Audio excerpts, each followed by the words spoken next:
ਸਤਨਾਮ ਸ੍ਰੀ ਵਾਹਿਗੁਰੂ ਜੀ। ਸੁਖ ਦੁਖ ਜਿਹ ਪਰਸੈ ਨਾਹੀ, ਲੋਭ ਮੋਹ ਅਭਿਮਾਨ। ਕਹੋ ਨਾਨਕ ਸੁਣ ਰੇ ਮਨਾ, ਸੋ ਮੂਰਤ ਭਗਵਾਨ। ਉਸਤਤ ਨਿੰਦਿਆ ਨਾਹੀ ਜਿਹ, ਕੰਚਨ ਲੋਹ ਸਮਾਨ।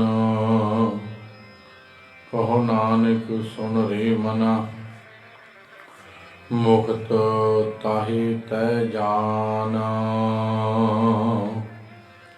ਉਸਤਤ ਨਿੰਦਿਆ ਨਾਹੀ ਜਿਹ, ਕੰਚਨ ਲੋਹ ਸਮਾਨ। ਕਹੋ ਨਾਨਕ ਸੁਣ ਰੇ ਮਨਾ, ਮੁਕਤ ਤਾਹਿ ਤੈ ਜਾਨ। ਵਾਹਿਗੁਰੂ ਜੀ ਕਾ ਖਾਲਸਾ, ਵਾਹਿਗੁਰੂ ਜੀ ਕੀ ਫਤਿਹ। ਹਾਜ਼ਰ ਹਜ਼ੂਰ ਜਹਾਂ ਜ਼ਰੂਰ, ਚਵਰ ਸ਼ਤਰ ਤਖਤ ਅਤੇ ਬਖਤ ਦੇ ਮਾਲਕ, ਦੋ ਜਹਾਨ ਵਾਲੀ, ਹਾਲਤ ਪਲਤ ਕੇ ਰੱਖਿਆ ਲੋਕ ਪਰਲੋਕ ਕੇ ਸਹਾਇਕ, ਦਸਾਂ ਪਾਤਸ਼ਾਹੀਆਂ ਦੇ ਆਤਮ ਸਰੂਪ, ਜੁਗੋ ਜੁਗ ਅਟਲ, ਪਤਿਤ ਪਾਵਨ ਕਿਰਪਾ ਨਿਧਾਨ, ਸੰਤ ਬਖਸ਼ੰਦ ਮਿਹਰਬਾਨ, ਦਿਆਲੂ ਕਿਰਪਾਲੂ ਦੀਨਾ ਬੰਧੂ, ਸਤਿਗੁਰੂ ਧੰਨ ਗੁਰੂ ਗੁਰੂ ਗ੍ਰੰਥ ਸਾਹਿਬ ਮਹਾਰਾਜ ਜੀ ਦੀ ਪਾਵਨ ਪਵਿੱਤਰ ਹਜ਼ੂਰੀ ਅੰਦਰ, ਸਤਿਗੁਰਾਂ ਦੇ ਪਾਵਨ ਸੱਚਖੰਡੀ ਦਰਬਾਰ ਦੀਆਂ ਹਾਜ਼ਰੀਆਂ ਭਰੀ ਗੁਰੂ ਪਿਆਰੀ ਗੁਰੂ ਸਵਾਰੀ ਖਾਲਸਾ ਸਾਧ ਸੰਗਤ ਜੀਓ, ਵਡਭਾਗੇ ਹਾਂ ਅੰਮ੍ਰਿਤ ਵੇਲੇ ਗੁਰ ਚਰਨਾਂ ਵਿੱਚ ਜੁੜ ਬੈਠਣ ਦਾ ਸੁਭਾਗ ਪ੍ਰਾਪਤ ਹੋਇਆ ਹੈ। ਅੰਮ੍ਰਿਤ ਵੇਲੇ ਤੋਂ ਸੇਵਾ ਸਿਮਰਨ ਕਰਕੇ, ਬਾਣੀ ਪੜ੍ਹ ਸੁਣ ਕੇ ਜੀਵਨ ਦਾ ਲਾਹਾ ਪ੍ਰਾਪਤ ਕੀਤਾ ਹੈ, ਸਵਾਸਾਂ ਨੂੰ ਸਫਲਿਆਂ ਬਣਾਇਆ ਹੈ। ਸਤਿਗੁਰਾਂ ਦੀ ਅਪਾਰ ਬਖਸ਼ਿਸ਼ ਰਹਿਮਤਾਂ ਦਾ ਸਦਕਾ ਅੰਮ੍ਰਿਤਮਈ ਗੁਰਬਾਣੀ ਦੀ ਲੜੀਵਾਰ ਵਿਚਾਰ ਚੱਲ ਰਹੀ ਹੈ। ਆਓ ਗੁਰਬਾਣੀ ਦੀ ਵਿਚਾਰ ਦੇ ਨਾਲ ਜੁੜੀਏ, ਮਨ ਹਿਰਦਿਆਂ ਨੂੰ ਕਰੀਏ ਸੁੱਧ, ਰਸਨਾ ਨੂੰ ਕਰੀਏ ਪਵਿੱਤਰ। ਸਮੂਹ ਸੰਗਤ ਉਚਾਰਨ ਕਰੋ ਜੀ, ਸਤਨਾਮ ਸ੍ਰੀ ਵਾਹਿਗੁਰੂ, ਸਤਨਾਮ ਸ੍ਰੀ ਵਾਹਿਗੁਰੂ। ਸੁਖ ਦੁਖ ਜਿਹ ਪਰਸੈ ਨਾਹੀ, ਲੋਭ ਮੋਹ ਅਭਿਮਾਨ। ਨੌਵੇਂ ਪਾਤਸ਼ਾਹ ਹਿੰਦੀ ਚਾਦਰ ਤਿਲਕ ਜੰਜੂ ਦੇ ਰਾਖੇ ਪਰਉਪਕਾਰੀ ਦਾਤੇ ਧੰਨ ਧੰਨ ਸਾਹਿਬ ਸ੍ਰੀ ਗੁਰੂ ਤੇਗ ਬਹਾਦਰ ਮਹਾਰਾਜ ਜੀ ਪਾਵਨ ਰਸਨਾ ਤੋਂ ਪਾਵਨ ਪਵਿੱਤਰ ਦਰਗਾਹੀ ਬਚਨ ਉਚਾਰਨ ਕਰ ਰਹੇ ਹਨ। ਕਰੀਬਨ ਆ ਸਤਿਗੁਰੂ ਸਾਡੇ ਕਲਯੁਗ ਜੀਵਾਂ ਉੱਪਰ ਪਰਉਪਕਾਰ ਕਰਦੇ ਹੋਏ ਸਾਨੂੰ ਸੰਸਾਰ ਭਟਕਣਾ ਵਿੱਚੋਂ ਕੱਢਦੇ ਹੋਏ, ਮਨ ਦੇ ਵਹਿਮ ਭਰਮ ਭੁਲੇਖੇ ਦੂਰ ਕਰਦੇ ਹੋਏ, ਪਾਵਨ ਉਪਦੇਸ਼ ਦੀ ਬਖਸ਼ਿਸ਼ ਰਹਿਮਤ ਬਰਸਾ ਰਹੇ ਹਨ। ਸਤਿਗੁਰੂ ਜੀ ਵਚਨ ਕਰਦੇ ਹਨ, ਸੁਖ ਦੁਖ ਜਿਹ ਪਰਸੈ ਨਹੀਂ। ਉਹ ਮਨੁੱਖ ਜਿਨ੍ਹਾਂ ਤੇ ਸਤਿਗੁਰਾਂ ਦੀਆਂ ਰਹਿਮਤਾਂ ਵਰਸੀਆਂ, ਸਤਿਗੁਰੂ ਗਰੀਬ ਨਵਾਜ ਜੀ ਨੇ ਆਰੰਭਤਾ ਤੋਂ ਇੱਕ ਸਾਨੂੰ ਉਪਦੇਸ਼ ਬਖਸ਼ਣਾ ਸ਼ੁਰੂ ਕੀਤਾ ਅਤੇ ਉਸ ਉਪਦੇਸ਼ ਨੂੰ ਜਿਹੜੇ ਗ੍ਰਹਿਣ ਕਰਨ ਵਾਲੇ ਗੁਰਮੁਖ ਸਨ, ਉਹਨਾਂ ਦਾ ਹੁਣ ਐਸਾ ਜੀਵਨ ਬਣ ਗਿਆ ਜਿਨ੍ਹਾਂ ਨੂੰ ਸਤਿਗੁਰਾਂ ਨੇ ਉਪਦੇਸ਼ ਦਿੱਤਾ ਕਿ ਭਾਈ ਦੇਖ, ਤੇਰੀ ਜਵਾਨੀ ਲੰਘਦੀ ਜਾ ਰਹੀ ਹੈ, ਤੇਰਾ ਜੀਵਨ ਬਤੀਤ ਹੁੰਦਾ ਜਾ ਰਿਹਾ ਹੈ, ਤੂੰ ਪਰਮਾਤਮਾ ਦੇ ਗੁਣ ਗਾਉਂਦਾ ਹੀ ਨਹੀਂ, ਤੇਰਾ ਜਨਮ ਅਕਾਰਥ ਜਾ ਰਿਹਾ। ਫਿਰ ਸਤਿਗੁਰਾਂ ਨੇ ਚੇਤੇ ਕਰਾਇਆ ਕਿ ਜਿਨ੍ਹਾਂ ਦੇ ਨਾਲ ਤੇਰਾ ਮੋਹ ਬਣਿਆ ਹੋਇਆ, ਜਿਨ੍ਹਾਂ ਦੇ ਨਾਲ ਤੇਰਾ ਸਨੇਹ ਬਣਿਆ ਹੋਇਆ, ਕਿਸੇ ਨੇ ਅੰਤ ਦੇ ਸਮੇਂ ਤੇਰੀ ਸਹਾਇਤਾ ਨਹੀਂ ਕਰਨੀ, ਕੋਈ ਵੀ ਸੰਸਾਰ ਵਿੱਚੋਂ ਤੇਰੇ ਨਾਲ ਨਹੀਂ ਜਾਣਾ। ਫਿਰ ਸਤਿਗੁਰਾਂ ਨੇ ਸਾਨੂੰ ਉਸ ਦੇਹ ਅਧਿਆਸ ਦੇ ਨਾਲੋਂ ਤੋੜਿਆ, ਜਿਹੜਾ ਸਾਡਾ ਇਸ ਦੇਹ ਦੇ ਨਾਲ ਨੇਹ ਬਣਿਆ ਹੋਇਆ। ਫਿਰ ਸਤਿਗੁਰੂ ਜੀ ਆਖਦੇ ਹਨ ਕਿ ਭਾਈ, ਜੇ ਤੂੰ ਉਸ ਪਰਮਾਤਮਾ ਨੂੰ ਸਿਮਰੇਗਾ ਤਾਂ ਤੇਰੀ ਗਤ ਹੋ ਜਾਵੇਗੀ। ਸਤਿਗੁਰੂ ਜੀ ਆਖਦੇ ਨੇ, ਭਾਈ ਇਸ ਸਰੀਰ ਦਾ ਕਾਹਦਾ ਮਾਣ ਕਰਦਾ, 5 ਤੱਤਾਂ ਦਾ ਬਣਿਆ। ਜਦੋਂ ਹਰੀ ਹਰ ਹੋ ਗਿਆ, ਹੱਡੋ ਹੱਡੀ ਜਿਹੜੇ 5 ਤੱਤ ਹਨ ਆਪੋ ਆਪਣੇ ਤੱਤਾਂ ਦੇ ਵਿੱਚ ਮਿਲ ਜਾਣੇ ਹਨ। ਦੇਖੋ, ਵਾਹਿਗੁਰੂ ਪਰਮੇਸ਼ਰ ਘਟ ਘਟ ਦੇ ਵਿੱਚ ਵਸ ਰਿਹਾ। ਜਿਸ ਗੁਰਮੁਖ ਨੇ ਸਤਿਗੁਰਾਂ ਦੇ ਉਪਦੇਸ਼ ਨੂੰ ਗ੍ਰਹਿਣ ਕੀਤਾ, ਜੀਵਨ ਦੇ ਵਿੱਚ ਵਸਾਇਆ, ਐਸੀ ਅਵਸਥਾ ਤੇ ਪਹੁੰਚ ਗਿਆ ਕਿ ਉਸ ਵਾਹਿਗੁਰੂ ਪਰਮੇਸ਼ਰ ਨੂੰ ਘਟ ਘਟ ਦੇ ਵਿੱਚ ਵੇਖਣ ਲੱਗਾ। ਉਸ ਗੁਰਮੁਖ ਦਾ ਸਤਿਗੁਰੂ ਜੀ ਜੀਵਨ ਬਿਆਨ ਕਰਦੇ ਹਨ ਕਿ ਉਹਦਾ ਜੀਵਨ ਕਿਹੋ ਜਿਹਾ ਹੈ। ਸੁਖ ਦੁੱਖ ਜਿਹ ਪਰਸੈ ਨਾਹੀ, ਪਰਸੇ ਤੋਂ ਭਾਵ ਪਰਸਣਾ, ਛੂਹਣਾ। ਉਹ ਦੁੱਖ ਤੇ ਸੁੱਖ ਨੂੰ ਛੂਹਦਾ ਨਹੀਂ। ਦੁੱਖ ਤੇ ਸੁੱਖ ਦਾ ਉਹਦੇ ਜੀਵਨ ਦੇ ਵਿੱਚ ਕੋਈ ਫਰਕ ਨਹੀਂ ਪੈਂਦਾ। ਸਤਿਗੁਰੂ ਧੰਨ ਗੁਰੂ ਤੇਗ ਬਹਾਦਰ ਮਹਾਰਾਜ ਜੀ ਆਪਣੇ ਪਾਵਨ ਮੁਖਾਰਬਿੰਦ ਤੋਂ ਪਾਵਨ ਬਾਣੀ ਅੰਦਰ ਵਚਨ ਕਰਦੇ ਹਨ, ਜੋ ਨਰ ਦੁੱਖ ਮੈਂ ਦੁੱਖ ਨਹੀਂ ਮਾਨੈ, ਸੁਖ ਸਨੇਹੋ ਅਰ ਭੈ ਨਹੀਂ ਜਾਂਕੈ, ਕੰਚਨ ਮਾਟੀ ਮਾਨੈ। ਸਤਿਗੁਰੂ ਜੀ ਵਚਨ ਕਰਦੇ ਹਨ, ਜੋ ਨਰ ਦੁੱਖ ਮੈਂ ਦੁੱਖ ਨਹੀਂ ਮਾਨੈ। ਦੇਖੋ ਕੈਸੀ ਅਵਸਥਾ ਬਣ ਜਾਂਦੀ ਹੈ। ਸਾਡੇ ਤੇ ਜਰਾ ਕੋਈ ਦੁੱਖ ਬਣ ਜਾਵੇ, ਉਹ ਤੁਹਾਨੂੰ ਰੋਗ ਲੱਗ ਜਾਵੇ, ਅਸੀਂ ਉਦੋਂ ਹੀ ਸਮਝਦੇ ਹਾਂ ਕਿ ਹੁਣ ਬਚਦੇ ਨਹੀਂ, ਦੁਖੀ ਹੋ ਕੇ ਵਿਰਲਾਪ ਕਰਦੇ ਹਾਂ। ਫਿਰ ਕੋਈ ਹੋਰ ਸਮਾਜਿਕ ਦੁੱਖ ਬਣ ਜਾਵੇ, ਘਰੇਲੂ ਦੁੱਖ ਬਣ ਜਾਵੇ, ਅਸੀਂ ਦੁਖੀ ਹੋ ਜਾਂਦੇ ਹਾਂ। ਪਰ ਜਿਨ੍ਹਾਂ ਨੇ ਜੀਵਨ ਦੇ ਵਿੱਚ ਉਸ ਪਰਮਾਤਮਾ ਦੇ ਨਾਮ ਬਾਣੀ ਦੀ ਕਮਾਈ ਕੀਤੀ ਹੈ, ਉਹਨਾਂ ਤੇ ਲੱਖਾਂ ਮੁਸੀਬਤਾਂ ਆਈਆਂ ਪਰ ਦੁਖੀ ਨਹੀਂ ਹੋਏ। ਦੇਖੋ ਕਿ ਸਾਡਾ ਇਤਿਹਾਸ ਕੁਰਬਾਨੀਆਂ ਦੇ ਨਾਲ ਭਰਿਆ ਪਿਆ ਹੈ। ਅਸੀਂ ਜਿੱਧਰੋਂ ਵੀ ਵੇਖੀਏ ਥੋੜ੍ਹੇ ਦੁੱਖ ਨਹੀਂ ਝੱਲੇ। ਅਸੀਂ ਸਾਡੇ ਪੁਰਖਿਆਂ ਨੇ ਬੜੇ ਦੁੱਖ ਝੱਲੇ। ਸਰੀਰ ਦੇ ਟੋਟੇ ਟੋਟੇ ਕਰਕੇ ਰੱਖ ਦਿੱਤਾ ਗਿਆ, ਖੋਪਰ ਉਤਾਰ ਦਿੱਤਾ ਗਿਆ, ਚਰਖੜੀਆਂ ਤੇ ਚਾੜ ਕੇ ਤੁੰਬਾ ਤੁੰਬਾ ਕਰਕੇ ਮਾਸ ਜਿਹੜਾ ਸੀ ਚਰਖੜੀਆਂ ਨੇ ਧੂ ਲਿਆ। ਜਿਉਂਦੇ ਭੱਠੀਆਂ ਦੇ ਵਿੱਚ ਝੋਕੇ ਗਏ, ਬੜੇ ਦੁੱਖ ਝੱਲੇ। ਜਿਉਂਦਿਆਂ ਨੇ ਪੁੱਠੀਆਂ ਖੱਲਾਂ ਤਰਵਾ ਦਿੱਤੀਆਂ। ਦੁੱਖ ਮੈਂ ਦੁੱਖ ਨਹੀਂ ਮਾਨੈ। ਇਸ ਅਵਸਥਾ ਦੇ ਵਿੱਚ ਪਹੁੰਚ ਗਏ ਸਨ। ਖੋਪਰ ਉਤਾਰਿਆ ਪਿਆ, ਫਿਰ ਵੀ ਵਾਹਿਗੁਰੂ ਪਰਮੇਸ਼ਰ ਦੇ ਭਾਣੇ ਦੇ ਵਿੱਚ ਹਨ, ਸਤਿਗੁਰੂ ਦੇ ਭਾਣੇ ਦੇ ਵਿੱਚ ਹਨ ਕਿ ਜੋ ਸਤਿਗੁਰੂ ਜੀ ਕਰ ਰਹੇ ਹਨ ਬੜਾ ਵਧੀਆ ਕਰਦੇ ਹਨ। ਜਿਹਦਾ ਜੀਵਨ ਐਸਾ ਬਣ ਜਾਂਦਾ ਹੈ, ਜਿਹੜੇ ਗੁਰੂ ਦੇ ਸ਼ਬਦ ਨਾਲ ਜੁੜ ਜਾਂਦੇ ਆ, ਗੁਰਬਾਣੀ ਨਾਲ ਜੁੜ ਜਾਂਦੇ ਹਨ, ਜੋ ਨਰ ਦੁੱਖ ਮੈਂ ਦੁੱਖ ਨਹੀਂ ਮਾਨੈ, ਉਹ ਦੁੱਖ ਨੇੜੇ ਵੀ ਨਹੀਂ ਆਉਣ ਦਿੰਦੇ। ਦੁੱਖ ਉਹਨਾਂ ਤੇ ਵੀ ਆਉਂਦਾ ਹੈ ਜਿਹੜੇ ਗੁਰੂ ਦੇ ਚਰਨਾਂ ਨਾਲ ਜੁੜੇ ਹਨ, ਨਾਮ ਬਾਣੀ ਦੇ ਨਾਲ ਜੁੜੇ ਹਨ। ਦੁੱਖ ਉਹਨਾਂ ਦੇ ਵਿੱਚ ਤੇ ਵੀ ਆਉਂਦਾ ਹੈ, ਪਰ ਉਹ ਗੁਰੂ ਦੀ ਰਜ਼ਾ ਦੇ ਵਿੱਚ ਉਸ ਦੁੱਖ ਨੂੰ ਨਿਘਾ ਲੈਂਦੇ ਹਨ ਕਿ ਗੁਰੂ ਦਾ ਹੁਕਮ ਹੈ। ਭਾਣੇ ਦੇ ਵਿੱਚ ਹੀ, ਉਹ ਗੁਰੂ ਦੇ ਭਾਣੇ ਵਿੱਚ ਹੀ ਉਸ ਦੁੱਖ ਨੂੰ ਸੁੱਖ ਸਮਝ ਕੇ ਉਸ ਸੁੱਖ ਦੇ ਵਿੱਚ ਹੀ ਦੁੱਖ ਨੂੰ ਲੰਘਾ ਦਿੰਦੇ ਹਨ। ਸਤਿਗੁਰੂ ਜੀ ਆਖਦੇ ਸੁੱਖ स्नेह और भै नहीं जांकै कंचन माटी मन। सुख दे नाल उन्हां दा दूर दा नाता भी नहीं है।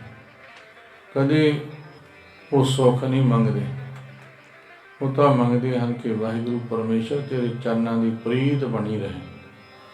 हर भै नहीं जांकै, किसी का भै नहीं, किसी धाड़वी का, किसी जालमी का, किसी दुष्ट का कोई भै नहीं मानते। किसी राजे महाराजे का भी दुख भै नहीं मानते। राजे महाराजिਆਂ ਦੇ ਅੱਗੇ भी सच्ची गल टणका के सुना ਦਿੰਦੇ ਹਨ। ਇੱਥੇ ਤਾਂ 5 ਤੇ 7 ਸਾਲ ਦੇ ਛੋਟੇ ਸਾਹਿਬਜ਼ਾਦਿਆਂ ਨੇ ਵਜੀਦੇ ਨੂੰ ਟਕੇ ਟਕੇ ਦੀਆਂ ਗੱਲਾਂ ਐਂ ਟਣਕਾ ਕੇ ਸੁਣਾਈਆਂ। ਜੋ ਵਜੀਦਾ ਆਖਦਾ ਉਹਦਾ ਜਵਾਬ ਦਿੱਤਾ। ਕੋਈ ਭੈ ਨਹੀਂ ਸੀ, ਕਿਉਂਕਿ ਮੌਤ ਦਾ ਡਰ ਉਹਨਾਂ ਦੇ ਹਿਰਦੇ ਵਿੱਚੋਂ ਮੁੱਕ ਚੁੱਕਾ ਸੀ। ਫਿਰ ਸਤਿਗੁਰੂ ਜੀ ਆਖਦੇ ਹਨ, ਜਾਂ ਕਾ ਕੰਚਨ ਮਾਟੀ ਮਨ। ਹੋ ਕੰਚਨ ਸੋਨਾ, ਮਾਟੀ ਮਿੱਟੀ। ਸੋਨੇ ਤੇ ਮਿੱਟੀ ਨੂੰ ਬਰਾਬਰ ਸਮਝਦਾ ਹੈ। ਮਨ ਵਿੱਚ ਕੋਈ ਲੋਭ ਨਹੀਂ। ਕਿੰਨੇ ਲਾਲਚ ਦਿੱਤੇ ਗਏ, ਕਿੰਨੇ ਲਾਲਚ ਦਿੱਤੇ ਗਏ। ਵੱਡੇ ਘਰਾਂ ਦੇ ਵਿੱਚ ਤੁਹਾਡੇ ਨਿਕਾਹ ਹੋਣਗੇ, ਫਿਰ ਤੁਹਾਨੂੰ ਕਿਸੇ ਦੇਸ਼ ਦੀ ਸੂਬੇਦਾਰੀ ਦਿੱਤੀ ਜਾਵੇਗੀ, ਮਹਿਲ ਮਾੜੀਆਂ ਮਿਲਣਗੀਆਂ, ਐਸ਼ ਦੇ ਨਾਲ ਜੀਵਨ ਬਤੀਤ ਕਰੋ।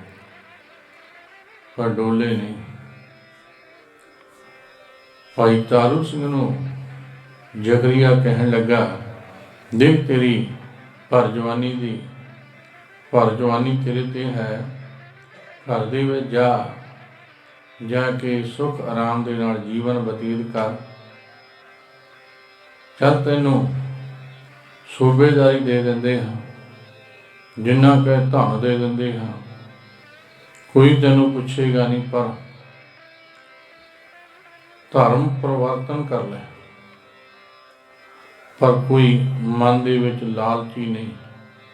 ਸਤਿਗੁਰੂ ਜੀ ਆਖਦੇ ਨੇ, ਜਿਹੜੇ ਉਸ ਵਾਹਿਗੁਰੂ ਪਰਮੇਸ਼ਰ ਨੂੰ ਹਿਰਦੇ ਵਿੱਚ ਵਸਾ ਲੈਂਦੇ ਹਨ, ਉਹਨਾਂ ਨੂੰ ਕੋਈ ਡਰ ਰਹਿੰਦਾ ਹੀ ਨਹੀਂ ਅਤੇ ਨਾ ਲੋਭ ਰਹਿੰਦਾ ਹੈ। ਉਹ ਲੋਭ ਕੰਚਨ ਤੇ ਮਿੱਟੀ ਨੂੰ, ਸੋਨੇ ਤੇ ਮਿੱਟੀ ਨੂੰ ਇੱਕੋ ਜਿਹਾ ਸਮਝਦੇ ਹਨ। ਨਹਿ ਨਿੰਦਿਆ ਨਹਿ ਉਸਤਤ ਜਾਂ ਕੇ ਲੋਭ ਮੋਹ ਅਭਿਮਾਨਾ। ਨਿੰਦਿਆ ਤੇ ਉਸਤਤ ਨੂੰ ਇੱਕ ਤਰ੍ਹਾਂ ਦਾ ਸਮਝਦੇ ਹਨ। ਚਾਹੇ ਕੋਈ ਨਿੰਦਿਆ ਕਰੇ ਜਾਵੇ ਤਾਂ ਵੀ ਉਹ ਆਪਣੀ ਇਹ ਨਹੀਂ ਸਮਝਦੇ ਕਿ ਸਾਡੀ ਨਿੰਦਿਆ ਕਰਦਾ ਹੈ। ਆਪਣੀ ਤੋਹੀਨ ਸਮਝਦੇ, ਇਹ ਨਹੀਂ ਸਮਝਦੇ। ਅਤੇ ਨਾ ਹੀ ਉਸਤਤ ਕੋਈ ਵਡਿਆਈ ਕਰੇ ਉਹਦੇ ਨਾਲ ਹੰਕਾਰ ਕਰਦੇ ਹਨ। ਨਿੰਦਿਆ ਤੇ ਉਸਤਤ ਨੂੰ ਬਰਾਬਰ ਸਮਝਦੇ ਹਨ। ਜਾਂ ਕਿ ਲੋਭ ਅਭਿਮਾਨਾ, ਨਾ ਉਹਨਾਂ ਦੇ ਅੰਦਰ ਲੋਭ, ਨਾ ਪਰਿਵਾਰ ਦਾ ਮੋਹ, ਨਾ ਅਭਿਮਾਨ ਹੰਕਾਰ। ਹਰਕ ਸੋਗ ਤੇ ਰਹੇ ਨਿਆਰੋ, ਨਾ ਹੀ ਮਾਨ ਅਪਮਾਨਾ। ਹਰਕ ਨਾਮ ਹੈ ਖੁਸ਼ੀ ਦਾ, ਸੋਗ ਚਿੰਤਾ ਝੋਰੇ। ਨਾ ਉਹਨਾਂ ਨੂੰ ਖੁਸ਼ੀ ਤੇ ਗਮੀ ਦੋਨਾਂ ਨੂੰ ਇੱਕੋ ਜਿਹਾ ਕਰਕੇ ਸਮਝਦੇ ਹਨ। ਦੋਹਾਂ ਸਮਿਆਂ ਤੋਂ ਨਿਆਰੇ ਰਹਿੰਦੇ ਹਨ। ਖੁਸ਼ੀ ਵਿੱਚ ਵੀ ਉਸ ਪਰਮਾਤਮਾ ਦੇ ਖੀਵੇ ਰਹਿੰਦੇ ਹਨ, ਪਰਮਾਤਮਾ ਦੇ ਗੁਣ ਗਾਉਂਦੇ ਰਹਿੰਦੇ ਹਨ। ਸੋਗ ਚਿੰਤਾ ਵਿੱਚ ਵੀ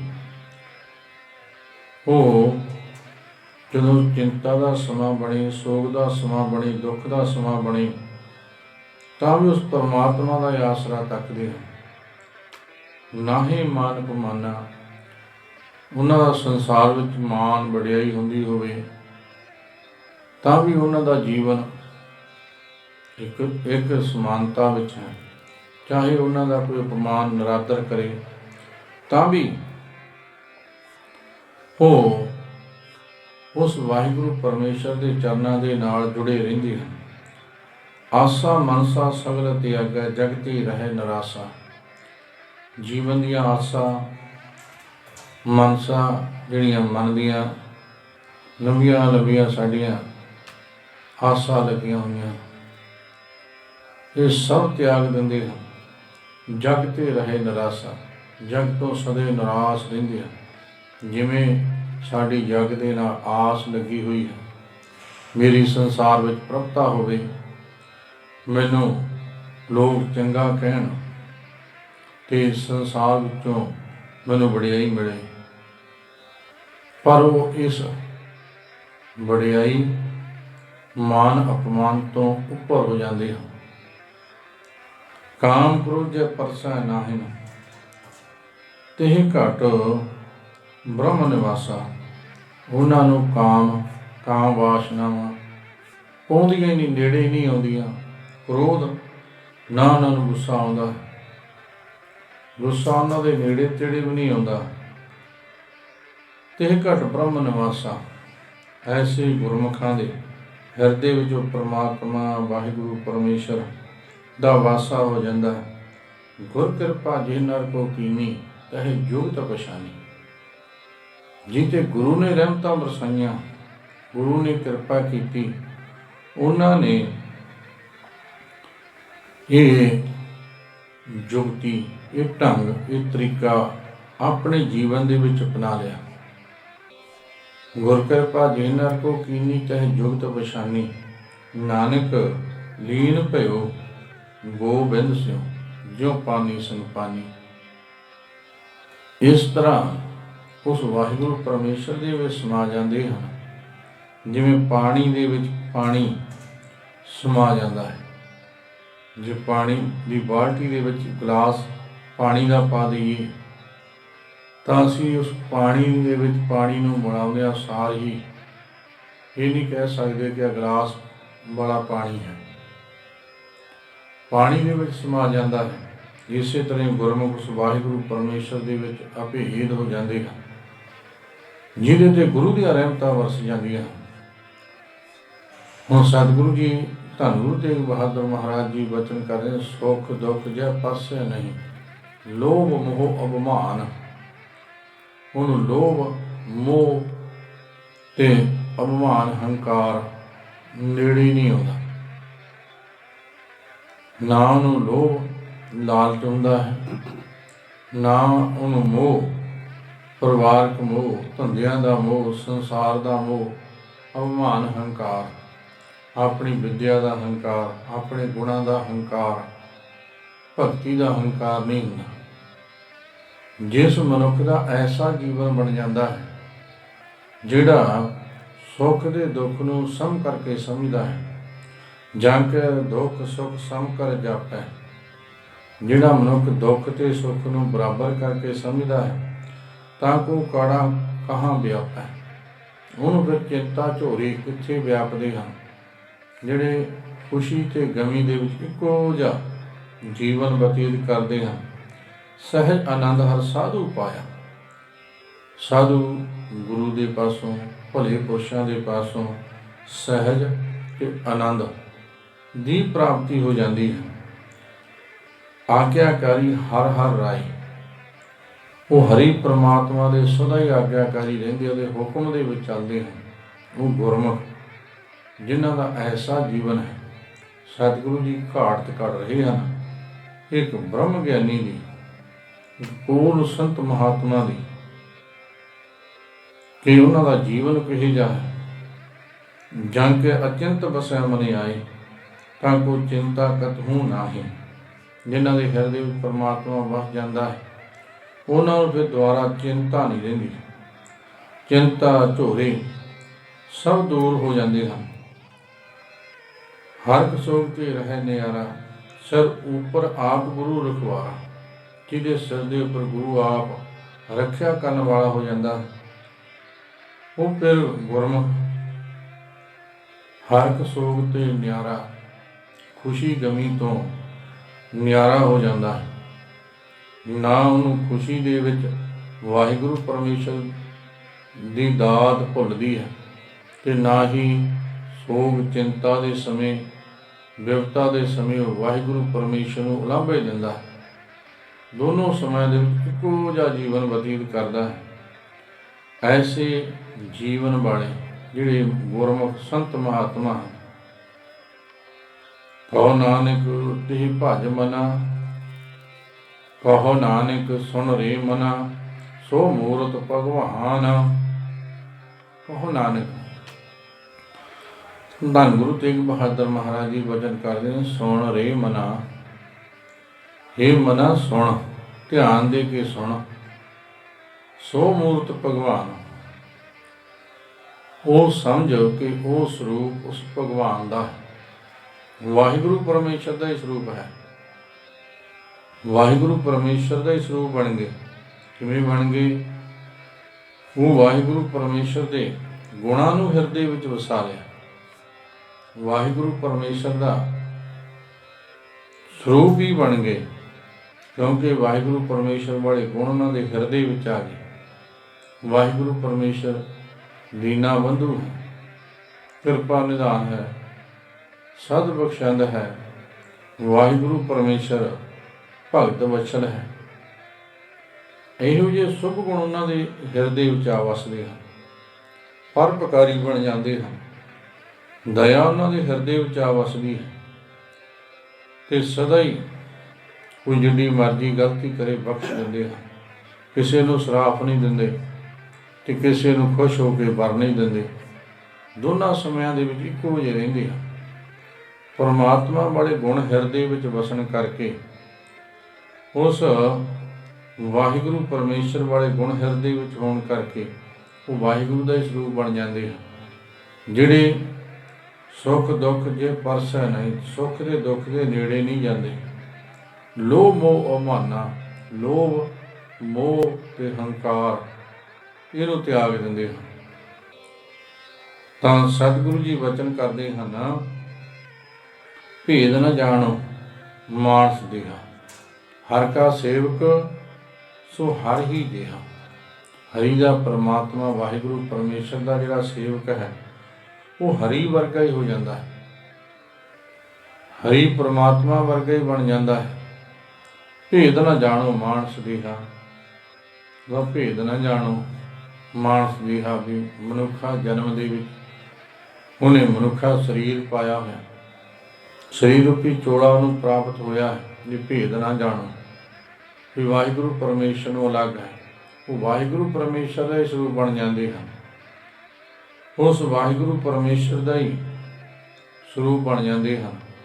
ਜਿਉਂ ਜਲ ਤਰੰਗ ਉੱਠੇ ਬਹੁ ਭਾਤੀ, ਫਿਰ ਸਲਲ ਹੈ ਸਲਲ ਸਮਾਏ ਦਾ। ਜਿਵੇਂ ਪਾਣੀ ਦੇ ਵਿੱਚੋਂ ਤਰੰਗ ਉੱਠਦੀ ਹੈ ਅਤੇ ਦੇਖਣ ਨੂੰ ਸਾਨੂੰ ਲੱਗਦੀ ਹੈ ਵੱਖਰੀ ਹੈ, ਪਰ ਪਾਣੀ ਦਾ ਰੂਪ ਹੁੰਦੀ ਹੈ, ਪਾਣੀ ਵਿੱਚ ਹੀ ਸਮਾ ਜਾਂਦੀ ਹੈ। ਇਸੇ ਤਰ੍ਹਾਂ ਹੀ ਉਹ ਗੁਰਮੁਖ ਵਾਹਿਗੁਰੂ ਪਰਮੇਸ਼ਰ ਦੇ ਪਿਆਰੇ ਉਸ ਵਾਹਿਗੁਰੂ ਪਰਮੇਸ਼ਰ ਦੇ ਸਰੂਪ ਹੁੰਦੇ ਹਨ। ਉਸ ਵਾਹਿਗੁਰੂ ਪਰਮੇਸ਼ਰ ਦੀ ਆਗਿਆ ਦੇ ਵਿੱਚ ਸੰਸਾਰ ਵਿੱਚ ਆਉਂਦੇ ਹਨ। ਸੰਸਾਰ ਦੇ ਵਿੱਚ ਆ ਕੇ ਸੰਸਾਰੀ ਜੀਵਾਂ ਦਾ ਭਲਾ ਕਰਕੇ, ਕਲਯੁਗੀ ਜੀਵਾਂ ਨੂੰ ਉਸ ਵਾਹਿਗੁਰੂ ਪਰਮੇਸ਼ਰ ਦੇ ਚਰਨਾਂ ਦੇ ਨਾਲ ਜੋੜ ਕੇ, ਪਰਉਪਕਾਰ ਕਰਕੇ, ਫਿਰ ਉਸ ਸੰਸਾਰ ਦੇ ਵਿੱਚੋਂ ਤੁਰ ਕੇ ਉਸ ਵਾਹਿਗੁਰੂ ਪਰਮੇਸ਼ਰ ਦੇ ਵਿੱਚ ਸਮਾ ਜਾਂਦੇ ਹਨ। ਵਾਹਿਗੁਰੂ ਪਰਮੇਸ਼ਰ ਦੇ ਵਿੱਚ ਹੀ ਅਭੇਦ ਹੋ ਜਾਂਦੇ ਹਨ। ਸਤਿਗੁਰੂ ਜੀ ਆਖਦੇ ਹਨ ਕਿ ਭਾਈ, ਇਹੋ ਜਿਹੇ ਸੁਭ ਗੁਣਾਂ ਵਾਲੇ ਮਨੁੱਖ ਉਸ ਵਾਹਿਗੁਰੂ ਪਰਮੇਸ਼ਰ ਦਾ ਹੀ ਸਰੂਪ ਬਣ ਜਾਂਦੇ ਹਨ। ਉਸਤਤ ਨਿੰਦਿਆ ਨਾਹੀ ਜੀ, ਕੰਚਨ ਲੋ ਸਮਾਨ, ਹਰਖ ਉਸਤਤ ਨਿੰਦਿਆ ਨਾਹੀ ਜੀ। ਉਸਤਤ ਨਿੰਦਿਆ ਦੋਨੋਂ ਇੱਕ ਸਮਾਨ ਹਨ। ਕੋਈ ਸੰਸਾਰ ਦੇ ਵਿੱਚ ਉਹਨਾਂ ਦੀ ਵਡਿਆਈ ਕਰੀ ਜਾਵੇ, ਸ਼ੋਭਾ ਕਰੀ ਜਾਵੇ, ਅਤੇ ਸ਼ੋਭਾ ਕਰਨ ਦੇ ਨਾਲ ਵਡਿਆਈ ਦੇ ਵਿੱਚ ਆ ਕੇ ਫੁੱਲ ਕੇ ਨਹੀਂ ਬੈਠ ਜਾਂਦੇ, ਹੰਕਾਰੀ ਨਹੀਂ ਹੋ ਜਾਂਦੇ। ਨਿੰਦਿਆ, ਕੋਈ ਉਹਨਾਂ ਦੀ ਨਿੰਦਿਆ ਕਰੀ ਜਾਵੇ, ਕੋਈ ਉਹਨਾਂ ਦੀ ਨਿੰਦਿਆ ਕਰੀ ਜਾਵੇ ਤਾਂ ਉਹ ਆਪਣੇ ਆਪ ਨੂੰ ਇਸ ਤਰ੍ਹਾਂ ਮਹਿਸੂਸ ਨਹੀਂ ਕਰਦੇ ਕਿ ਕੋਈ ਸਾਡੀ ਨਿੰਦਿਆ ਕਰ ਰਿਹਾ, ਸਾਨੂੰ ਮਾੜਾ ਕਹਿ ਰਿਹਾ। ਉਹਨਾਂ ਦੇ ਜੀਵਨ ਦੇ ਵਿੱਚ ਕੋਈ ਫਰਕ ਨਹੀਂ ਪੈਂਦਾ, ਚਾਹੇ ਕੋਈ ਉਹਨੇ ਉਸਤਤ ਕਰੇ, ਚਾਹੇ ਉਹਨਾਂ ਦੀ ਨਿੰਦਿਆ ਕਰੇ। ਇਹਨਾਂ ਦੋਨਾਂ ਗੁਣਾਂ ਤੋਂ ਉਹ ਗੁਰਮੁਖ ਬਚੇ ਰਹਿੰਦੇ ਹਨ।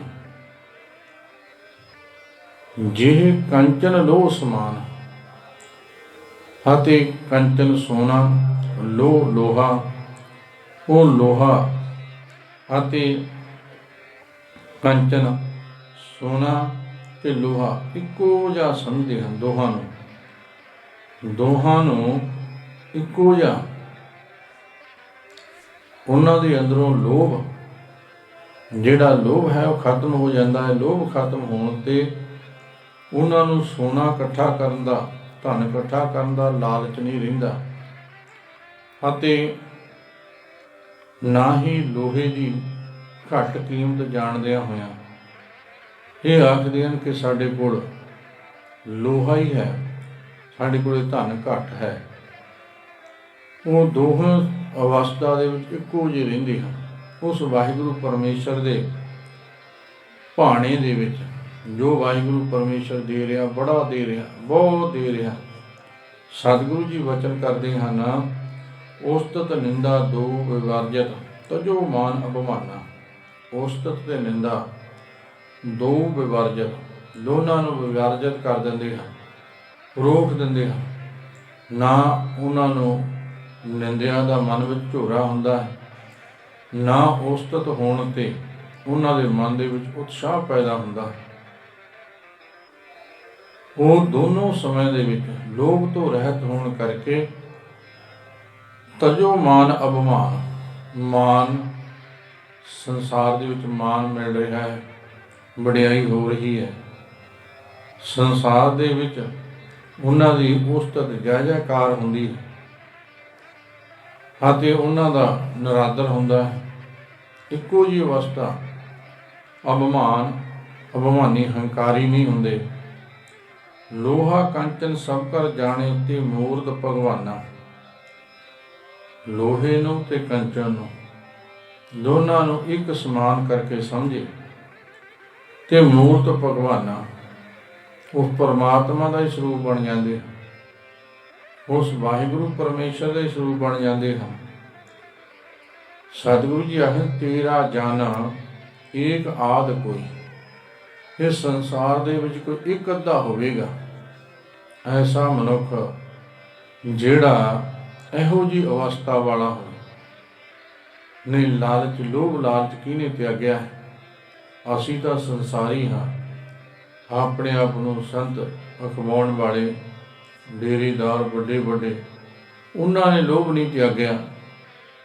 ਉਹ ਵੀ ਆਖਦੇ ਹਨ, ਜੇ ਉਹਨਾਂ ਦੇ ਪਾਸ ਕੋਈ ਜਾਵੇ ਕੀ ਲੈ ਕੇ ਆਇਆ ਹੈ, ਅਤੇ ਜਦੋਂ ਆਖਦੇ ਹਾਂ ਕਿ ਬਾਬਾ ਜੀ ਹੁਣ ਅਸੀਂ ਚੱਲੇ ਹਾਂ, ਤਾਂ ਫਿਰ ਆਖਦੇ ਹਨ ਕੀ ਦੇ ਕੇ ਚੱਲਿਆ?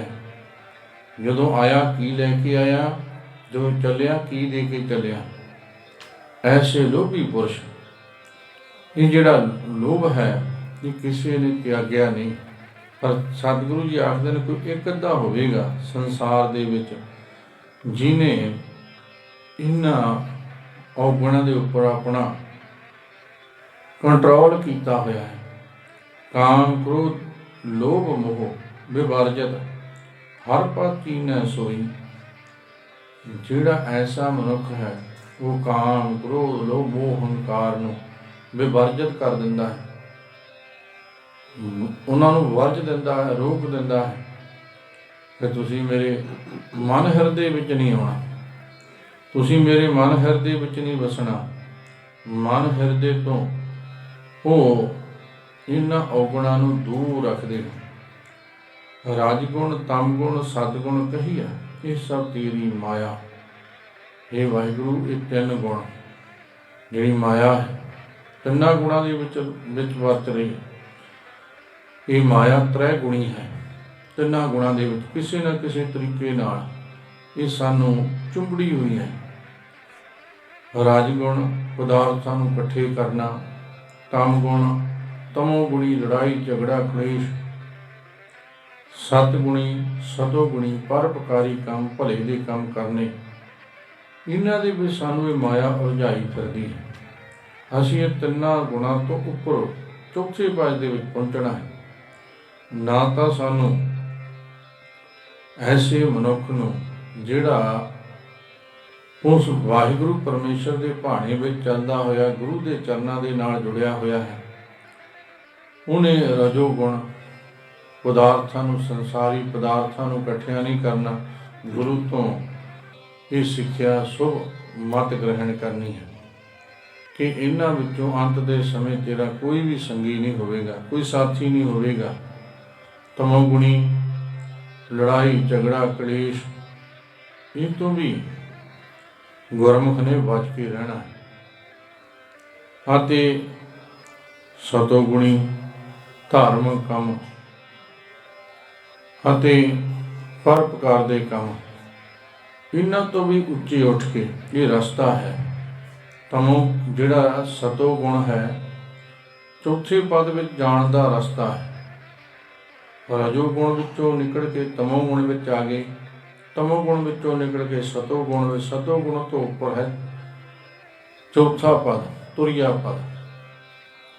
ਇਹਨਾਂ ਦੋ ਗੁਣਾਂ ਨੂੰ ਛੱਡ ਕੇ ਜਦੋਂ ਜੀਵਨ ਦੇ ਵਿੱਚ ਪਰਉਪਕਾਰ ਦੇ ਕਰਮ ਆ ਗਏ, ਜਦੋਂ ਜੀਵਨ ਦੇ ਵਿੱਚ ਭਲੇ ਦੇ ਕੰਮ ਜੀਵਨ ਵਿੱਚ ਆਵਸੇ, ਕਿਸੇ ਦਾ ਭਲਾ, ਕਿਸੇ ਦੁਖੀ ਨੂੰ ਦੇਖ ਕੇ ਮਨ ਦੁਖੀ ਹੋਣ ਲੱਗਾ, ਉਦੋਂ ਸਮਝੋ ਕਿ ਅਸੀਂ ਸਤੋ ਗੁਣੀ ਹੋ ਗਏ।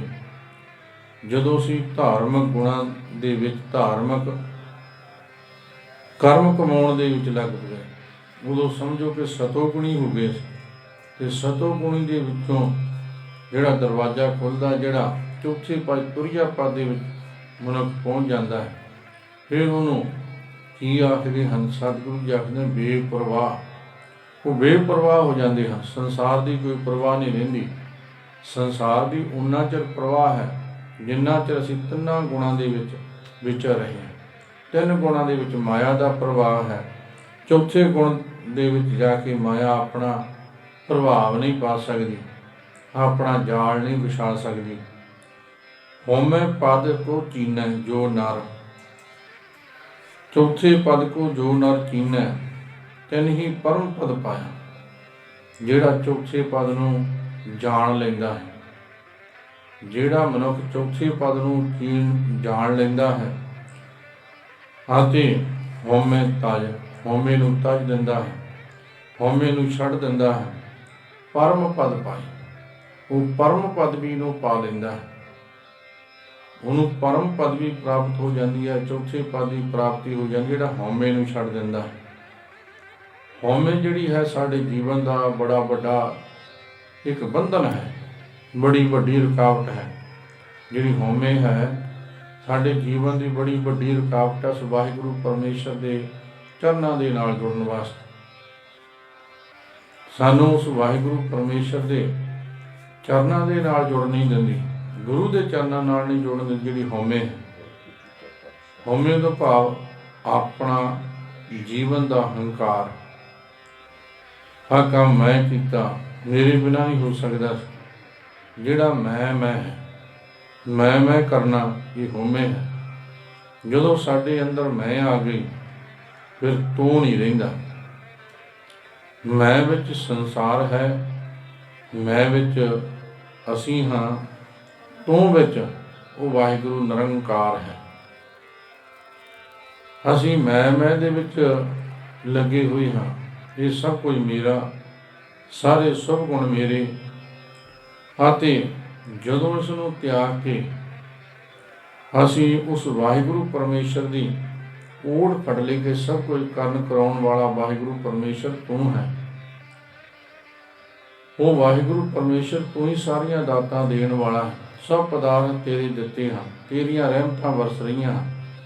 ਜਦੋਂ ਐਸਾ ਜੀਵਨ ਦੇ ਵਿੱਚ ਵਿਚਾਰ ਬਣ ਗਈ, ਫਿਰ ਚੌਥੇ ਪਦ ਦੀ ਪ੍ਰਾਪਤੀ ਹੋਵੇਗੀ।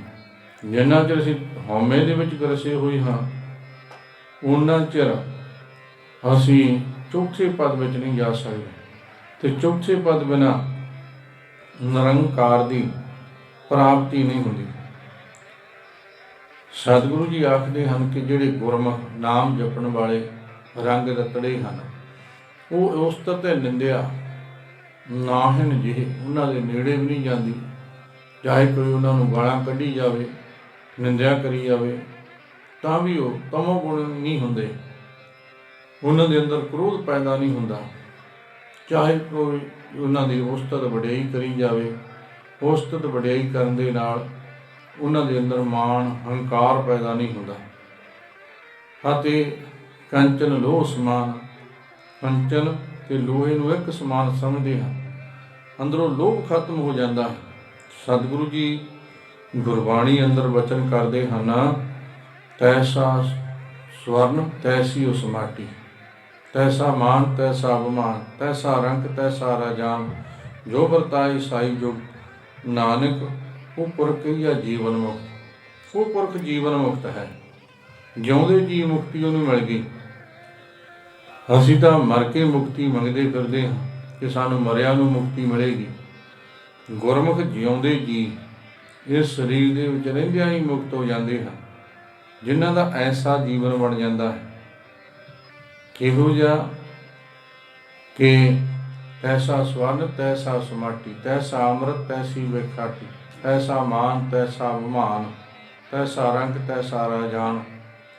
ਹੁਣ ਜ਼ਹਿਰ ਨੂੰ ਤੇ ਅੰਮ੍ਰਿਤ ਨੂੰ ਇੱਕੋ ਜਿਹਾ ਸਮਝਣਾ ਇਹ ਬੜੀ ਵੱਡੀ ਅਵਸਥਾ ਹੈ। ਜਿਹੜੀ ਜ਼ਹਿਰ ਹੈ ਕੌੜੀ ਹੈ, ਅੰਮ੍ਰਿਤ ਮਿੱਠਾ ਹੈ। ਜ਼ਹਿਰ ਜਿਹੜੀ ਕੌੜੀ ਹੈ, ਅੰਮ੍ਰਿਤ ਮਿੱਠਾ ਹੈ। ਜਿਹੜਾ ਵਾਹਿਗੁਰੂ ਪਰਮੇਸ਼ਰ ਦਾ ਨਾਮ ਹੈ, ਬਾਣੀ ਹੈ, ਮਿੱਠੀ ਹੈ। ਅਤੇ ਜਿਹੜਾ ਜ਼ਹਿਰ ਹੈ ਇਹ ਕੌੜਾ ਹੈ। ਪਰ ਸਾਡੀ ਅਵਸਥਾ ਕੈਸੀ ਬਣੀ ਹੋਈ ਹੈ ਕਿ ਅਸੀਂ ਜ਼ਹਿਰ ਨੂੰ ਖਾ ਰਹੇ ਹਾਂ। ਜ਼ਹਿਰ ਉਸਤਤ, ਨਿੰਦਿਆ, ਚੁਗਲੀ, ਈਰਖਾ, ਵਖੀਲੀ, ਪੁਕਾਰ, ਕਾਮ, ਕ੍ਰੋਧ, ਲੋਭ, ਮੋਹ, ਹੰਕਾਰ, ਇਹਨਾਂ ਵਿਕਾਰਾਂ ਦੇ ਵਿੱਚ ਅਸੀਂ ਗਰਸੇ ਹੋਏ ਹਾਂ, ਇਸ ਜ਼ਹਿਰ ਨੂੰ ਖਾ ਰਹੇ ਹਾਂ। ਸਤਿਗੁਰੂ ਜੀ ਤਾਂ ਆਖਦੇ ਹਨ ਕਿ ਭਾਈ ਉਹ ਗੁਰਮੁਖ ਜਨ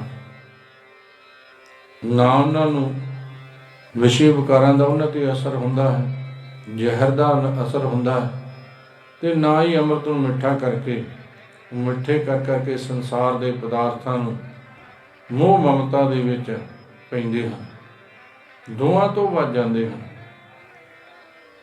ਨਹਿ ਨਿੰਦਿਆ ਨਹਿ ਉਸਤਤ ਜੰਕ ਹੈ, ਨਾ ਉਹਨੂੰ ਨਿੰਦਿਆ ਦਾ ਕੋਈ ਉਹਨਾਂ ਦੇ ਜੀਵਨ 'ਤੇ ਅਸਰ ਹੁੰਦਾ, ਨਾ ਉਹਨਾਂ ਦਾ ਨਿੰਦਿਆ ਕਰਨ ਵਾਲਿਆਂ ਦੇ ਨਾਲ ਵੈਰ ਹੁੰਦਾ, ਅਤੇ ਲੋਭ ਤੋਂ ਬਚੇ ਰਹਿੰਦੇ ਹਨ। ਕਹੋ ਨਾਨਕ ਸੁਣ ਰੇ ਮਨਾ, ਮੁਕਤ ਤਾਹੇ ਤੈ ਜਾਣ। ਇਹ ਮਨਾ ਸੁਣ, ਸਤਿਗੁਰੂ ਜੀ ਆਖਦੇ ਸੁਣ ਮਨਾ, ਇਹ ਮਨਾ ਸੁਣ ਕਿ ਉਹਨਾਂ ਨੂੰ ਤੋਂ ਮੁਕਤ ਜਾਣ।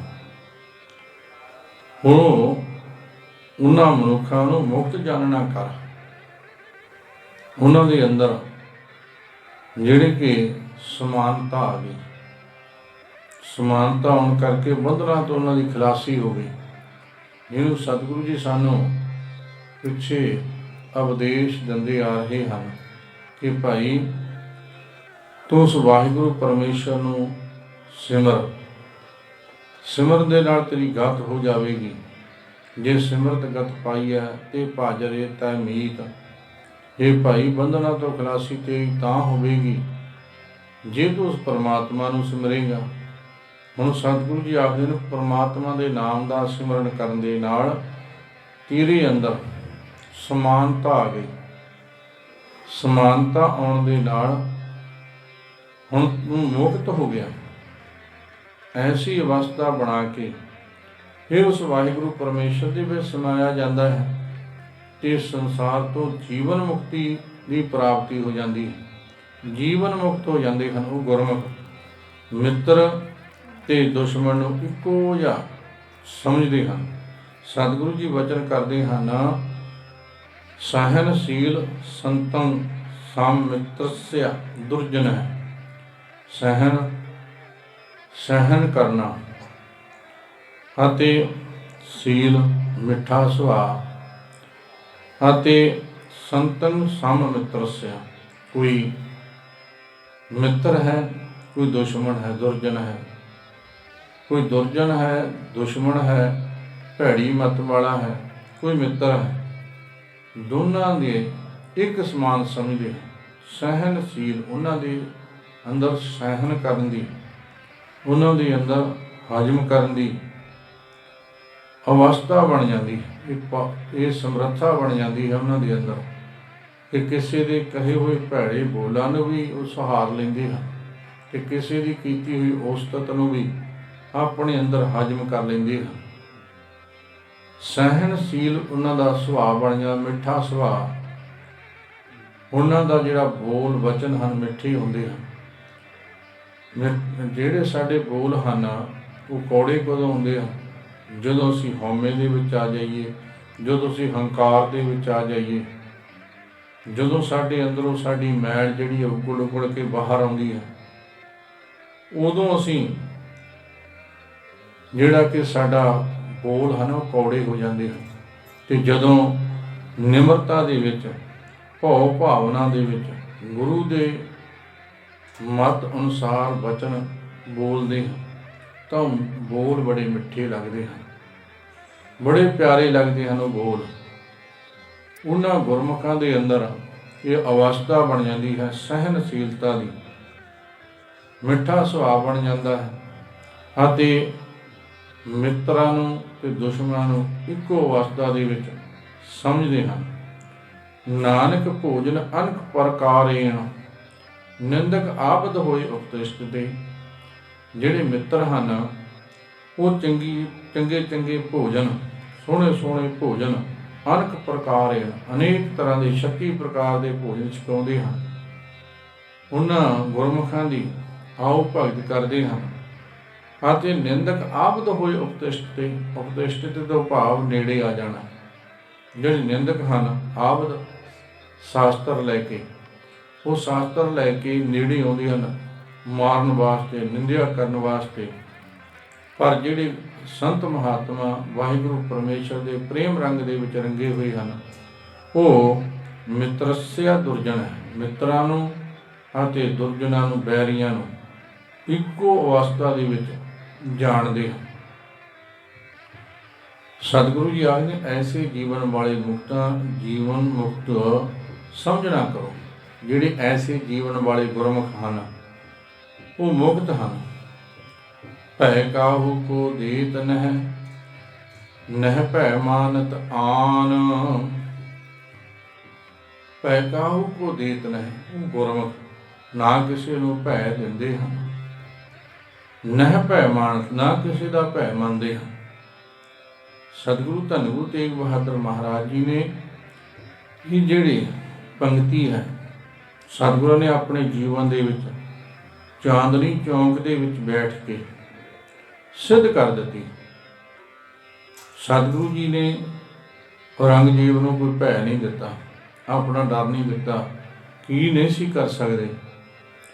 ਉਹਨਾਂ ਦੀਆਂ ਗੰਨੇ ਦੀਆਂ ਟੂਕੀਆਂ ਹੋਈਆਂ ਛਿਲਕਾਂ ਨੂੰ ਖਾ ਕੇ ਭਾਈ ਮਤੀ ਦਾਸ ਆਖਦਾ ਸੀ ਕਿ ਸਤਿਗੁਰੂ ਜੀ ਜੇ ਤੁਸੀਂ ਹੁਕਮ ਕਰੋ ਦਿੱਲੀ ਤੇ ਲਾਹੌਰ ਦੋਹਾਂ ਦੀ ਇੱਟ ਨਾਲ ਇੱਟ ਖੜਕਾ ਦੇਵਾਂ, ਔਰੰਗੇ ਨੂੰ ਧੌਣ ਤੋਂ ਫੜ ਕੇ ਤੁਹਾਡੇ ਚਰਨਾਂ ਦੇ ਵਿੱਚ ਲੈ ਆਵਾਂ। ਤੇ ਉਸ ਸਤਿਗੁਰੂ ਦੇ ਅੰਦਰ ਕਿੰਨੀ ਤਾਕਤ, ਕਿੰਨੀ ਸਮਰੱਥਾ ਸੀ, ਪਰ ਭੈ ਨਹੀਂ ਦਿੱਤਾ। ਉਸ ਵਾਹਿਗੁਰੂ ਪਰਮੇਸ਼ਰ ਦਾ ਭਾਣਾ ਮੰਨਿਆ। ਨਾ ਭੈ ਮਾਨਤ ਆਣ, ਨਾ ਔਰੰਗੇ ਦਾ ਭੈ ਮੰਨਿਆ, ਨਾ ਭੈ ਦਿੱਤਾ ਔਰੰਗੇ ਨੂੰ, ਡਰ ਦਿੱਤਾ, ਨਾ ਔਰੰਗੇ ਦਾ ਭੈ ਮੰਨਿਆ। ਜਦੋਂ ਸਤਿਗੁਰੂ ਜੀ ਚਾਂਦਨੀ ਚੌਂਕ ਦੇ ਵਿੱਚ ਸ਼ਹੀਦੀ ਪਾਉਣ ਵਾਸਤੇ ਬੈਠ ਗਏ ਤਾਂ ਜਿਹੜਾ ਜ਼ਾਲਮ ਦੁਸ਼ਟ ਸੀ ਸਤਿਗੁਰਾਂ ਦੇ ਉੱਪਰ ਤਲਵਾਰ ਲੈ ਕੇ ਖੜਾ ਹੋ ਗਿਆ।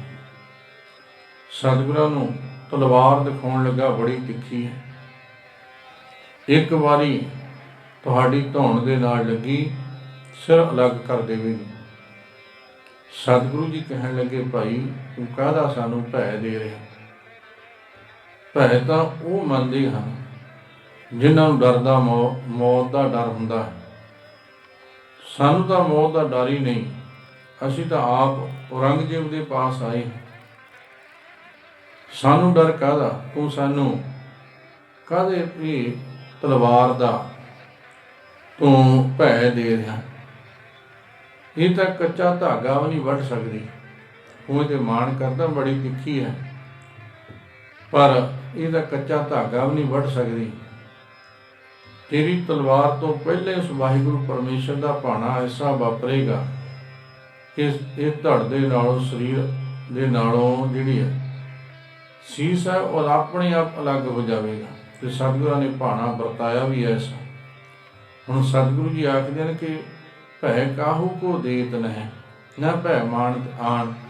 ਜਿਹੜੇ ਉਹ ਗੁਰਮੁਖ ਹਨ, ਜਿਹੜੇ ਵਾਹਿਗੁਰੂ ਪਰਮੇਸ਼ਰ ਦੇ ਭਾਣੇ ਦੇ ਵਿੱਚ ਚੱਲਣ ਵਾਲੇ ਹਨ, ਉਹਨਾਂ ਦਾ ਜੀਵਨ ਕੈਸਾ ਹੈ। ਕਹੋ ਨਾਨਕ ਸੁਣ ਰੇ ਮਨਾ, ਗਿਆਨੀ ਤਾਹੇ ਵਖਾਨ। ਹੇ ਮਨਾ ਸੁਣ, ਗਿਆਨੀ ਤਾਹੇ ਵਖਾਨ। ਉਹਨਾਂ ਨੂੰ ਗਿਆਨਵਾਨ ਸਮਝ, ਕਿਹਨਾਂ ਨੂੰ ਜਿਹੜੇ ਨਾ ਕਿਸੇ ਨੂੰ ਭੈ ਦਿੰਦੇ ਹਨ, ਨਾ ਕਿਸੇ ਦਾ ਭੈ ਮੰਨਦੇ ਹਨ, ਨਾ ਕਿਸੇ ਨੂੰ ਡਰਾਉਂਦੇ ਹਨ ਤੇ ਨਾ ਕਿਸੇ ਤੋਂ ਡਰਦੇ ਹਨ, ਉਹ ਗਿਆਨਵਾਨ ਹਨ। ਜੇਕਰ ਗਿਆਨ ਪ੍ਰਾਪਤ ਕਰਕੇ, ਗੁਰੂ ਦੇ ਪਾਸੋਂ ਗਿਆਨ ਲੈ ਕੇ ਫਿਰ ਕੈਰਾਂ ਵਾਲਾ ਜੀਵਨ ਬਤੀਤ ਕੀਤਾ, ਫਿਰ ਕਾਹਦਾ ਜੀਵਨ ਬਤੀਤ ਕੀਤਾ, ਫਿਰ ਕਾਹਦਾ ਗਿਆਨ ਪ੍ਰਾਪਤ ਕੀਤਾ। ਗਿਆਨ ਹੁੰਦਿਆਂ ਹੋਇਆਂ ਵੀ ਕਿ ਜੋ ਵਾਹਿਗੁਰੂ ਪਰਮੇਸ਼ਰ ਦਾ ਭਾਣਾ ਹੈ ਉਹ ਵਾਪਰ ਜਾਣਾ, ਉਹਨੂੰ ਕੋਈ ਰੱਖਣ ਵਾਲਾ ਨਹੀਂ। ਜ਼ੋਰ ਨਾ ਜੀਵਨ, ਮਰਨ ਨਾ ਜ਼ੋਰ। ਕਿਸੇ ਵਿੱਚ ਜੀਵਨ ਜਿਉਣ ਦਾ ਜ਼ੋਰ ਨਹੀਂ ਹੈ, ਨਾ ਕਿਸੇ ਦਾ ਵਿੱਚ ਮਰਨ ਦਾ ਜ਼ੋਰ ਹੈ। ਆਪਣੇ ਆਪ ਮਰ ਸਕੇ ਉਸ ਵਾਹਿਗੁਰੂ ਪਰਮੇਸ਼ਰ ਦਾ ਭਾਣਾ।